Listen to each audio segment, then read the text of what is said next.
주셨으면 한 절씩 교독하도록 하겠습니다. 사랑을 추구하며 신령한 것들을 사모하되 특별히 예언을 하려고 하라.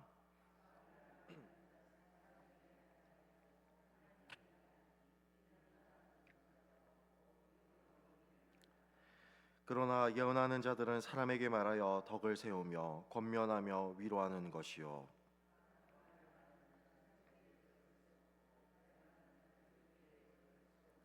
나는 너희가 다 방언하기를 원하나 특별히 예언하기를 원하노라. 만일 방언을 말하는 자가 통역하여 교회의 덕을 세우지 아니하면 예언하는 자만 못하니라.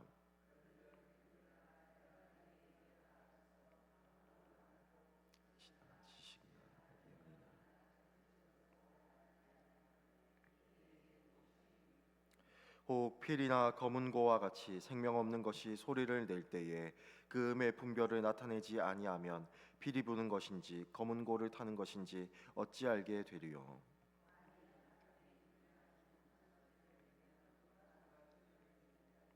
이와 같이 너희도 혀로서 알아듣기 쉬운 말을 하지 아니하면 그 말하는 것을 어찌 알리요. 이는 허공에다 말하는 것이라.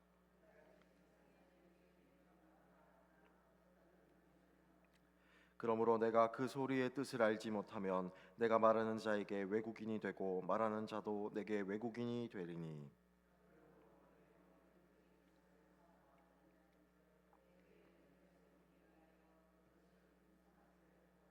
그러므로 방언을 말하는 자는 통역하기를 기도할지니,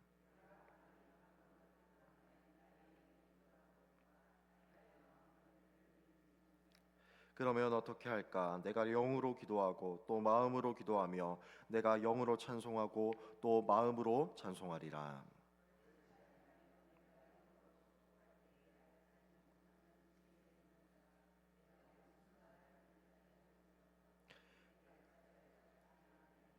너는 감사를 잘하였으나 그러나 다른 사람은 덕세움을 받지 못하리라.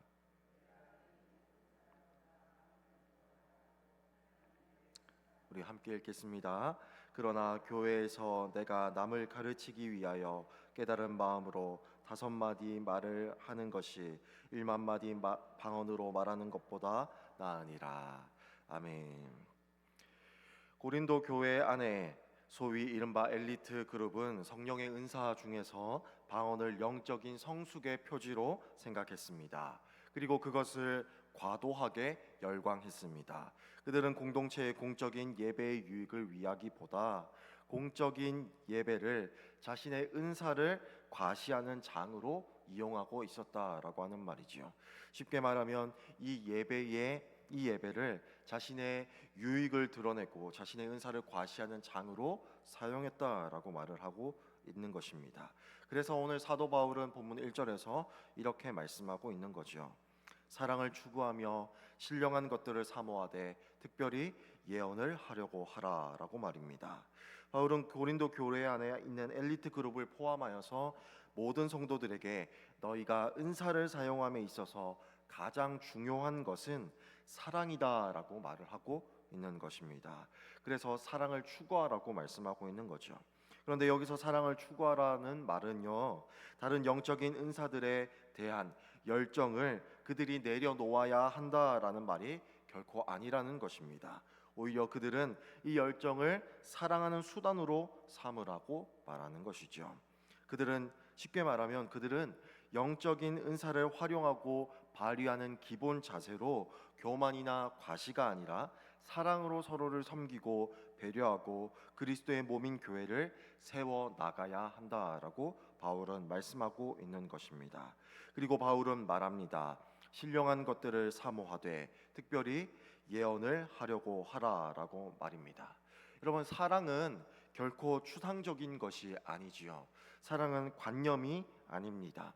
사랑은 구체적인 행동으로 드러나야 합니다. 그래서 사도 바울은 너희가 특별히 예언을 하라라고 말씀하고 있는 것입니다. 여러분, 그렇다고 오해하지 마십시오. 바울은 지금 방언보다 예언이 더 높은 차원의 은사라고 말하고 있지는 않습니다. 성령께서 주신 모든 은사는 교회를 세워 나가야 한다는 점에서 우열을 가릴 수 없습니다. 그러나 지금 고린도 교회의 상황은 다릅니다. 모두 방언을 하기 위해서 안달났으며 방언을 하지 않으면 죄책감과 자괴감에 시달리고 있습니다. 그리고 방언을 교회를 세우기 위한 것으로 활용하기보다 오히려 자기 과시의 용도로 이용하고 있다는 것입니다. 고린도 교회는 이러한 상황 가운데 있었습니다. 이런 상황 가운데에서, 다시 말하면 아주 특수한 상황 가운데에서 바울은 지금 해결책을 고린도 교회에 제시하고 있다라고 하는 것입니다. 여러분, 그것이 무엇입니까? 바울은 방언보다 너희가 예언하기를 힘쓰라라고 말을 하고 있는 것이죠. 여러분, 방언이 무엇입니까? 오늘 본문 말씀은 방언을 하나님과 대화하는 신비한 말이라고 분명하게 말씀하고 있습니다. 신비한 말, 그리고 하나님과 대화하는 신비한 말이기 때문에 사람이 알아들을 수 없습니다. 따라서 통역이 필요한 것이죠. 그러나 통역이 없다면 어떻습니까? 교회는 건강하게 세워질 수가 없다라고 하는 것입니다. 지금 상황이 그렇다는 것입니다. 고린도 교회의 성도들 모두가 이 방언을 하고 싶다고 하는 것이죠. 그리고 이 방언을 가지고 결코 통역하지 않습니다. 결국 교회는 분쟁으로 인하여 나누어지게 되며 분열되는 상황에 치닫고 있는 것이죠. 이런 상황 가운데에서 사도 바울은 상대적으로 방언의 무가치함을 드러내면서 동시에 예언의 상대적인 가치를 드러내고 있습니다. 대조를 통해서 말이지요. 여기서 말하는 예언이란 미래를 예측하는 일이 결코 아닙니다. 하나님의 말씀을 깨닫고 말로 덕을 세우고 권면하고 위로하는 것을 예언이라고 말을 하고 있습니다. 그리고 사도 바울은 6절에서 12절 긴 절을 통하여서 교회 내에서 명확한 소통이 필요하다라고 하는 것을, 다시 말하면 통역이 필요하다라고 하는 것을 분명하게 말씀하고 있습니다. 11절은 이렇게 말씀합니다. 그러므로 내가 그 소리의 뜻을 알지 못하면 내가 말하는 자에게 외국인이 되고 말하는 자도 내게 외국인이 되리니, 방언을 통역하지 않는다면 서로 명확한 소통이 불가능할 것이다 라고 말씀합니다. 그래서 사도 바울은 그 뒤를 이어서 12절에서 이렇게 말씀하는 것이죠. 그러므로 너희도 영적인 것을 사모하는 자인즉 교회의 덕을 세우기 위하여 그것이 풍성하기를 구하라. 교회의 덕을 세우기 위해서 영적인 것을 사모하고 특별히 사랑의 관점에서 예언하기를 힘쓰라라고 말씀하고 있는 것이죠. 사도 바울은 계속해서 고린도 교인들에게 말합니다. 영과 마음이 열매 맺는 예배를 드리라고 말씀하고 있죠. 15절은 이렇게 말씀합니다. 그러면 어떻게 할까? 내가 영으로 기도하고 또 마음으로 기도하며 내가 영으로 찬송하고 또 마음으로 찬송하리라.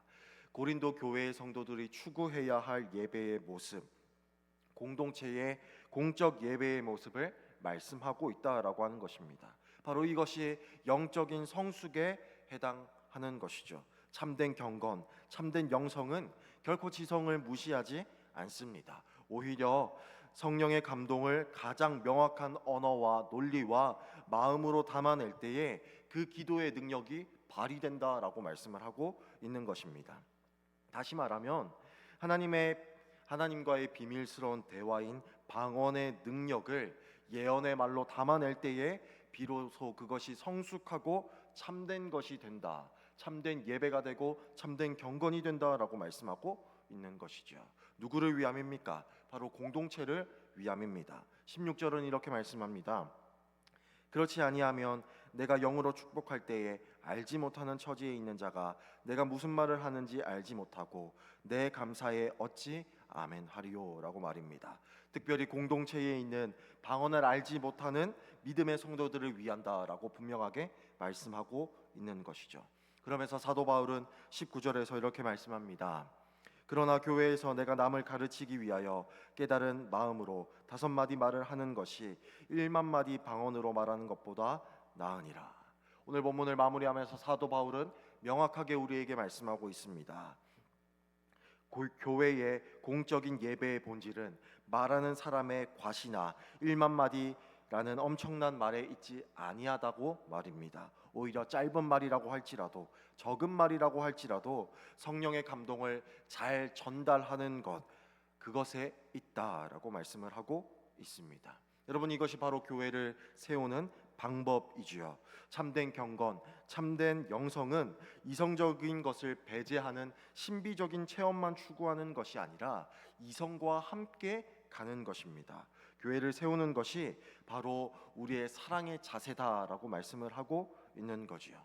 영적인 신비, 방언, 예언, 또 성령께서 주시는 여러 은사들은 우열을 가릴 수 없습니다. 그리고 그 우열을 가릴 수 없을 뿐만 아니라 성령께서 은사를 주신 모든 이유는 교회를 세워나가기 위함이다라고 사도 바울은 말씀하고 있습니다. 여러분, 성령께서 우리에게 주신 은사가 무엇입니까? 은사가 무엇이 되던 것 간에 성령께서 원하시는 것은, 하나님께서 원하시는 것은 그것을 자기의 욕구의 과시로 나타내는 모습이 아니라 교회를 세우고 덕을 세우고 함께 위로하고 권면하고 함께 교회를 이끌어 나아가는 자세, 사랑의 자세라고 분명하게 말씀을 하고 있습니다. 또한 우리는 이것을 넘어서서 하나님께서 불러주신 모든 삶의 자리 가운데에서 우리에게 주신 재능과 우리에게 주신 은사를 통하여서 나만 과시하고 나만 그것을 드러내는 것이 아니라 내가 속한 모든 공동체 가운데에서, 그것이 교회 공동체가 되었던 것 간에 아니면 우리 가정이 되었건 간에 우리의 직장, 우리의 사업장이 되었던 것 간에 하나님께서 주신 은사를 발휘하고 우리가 있는 모든 삶의 자리 가운데서 공동체를 위하여 사랑의 자세로 섬기라고 분명하게 말씀을 하고 있는 것입니다. 우리에게 은사를 주신 목적은 세우라고 있는 것입니다. 우리에게 주신 은사를 활용하는 방법은 사랑의 마음으로 우리 공동체를 세우고 함께 권면하고 위로하는 것, 그것이 바로 우리가 가진 사명이라고 말씀하고 있는 것이죠. 저와 여러분들이 오늘 이 하루를 출발하면서 이 말씀을 마음에 담아두기를 원합니다. 모든 것이 사랑으로 출발된다. 그리고 그 사랑으로 우리가 가진 모든 영적인 은사들을 우리가 속한 공동체 가운데에서 드러낼 수 있기를, 그리고 그것을 과시하고 그것을 드러내기보다는 그것을 통하여서 공동체의 덕을 세우는 모든 성도님들이 다 되시기를 간절히 소망합니다. 우리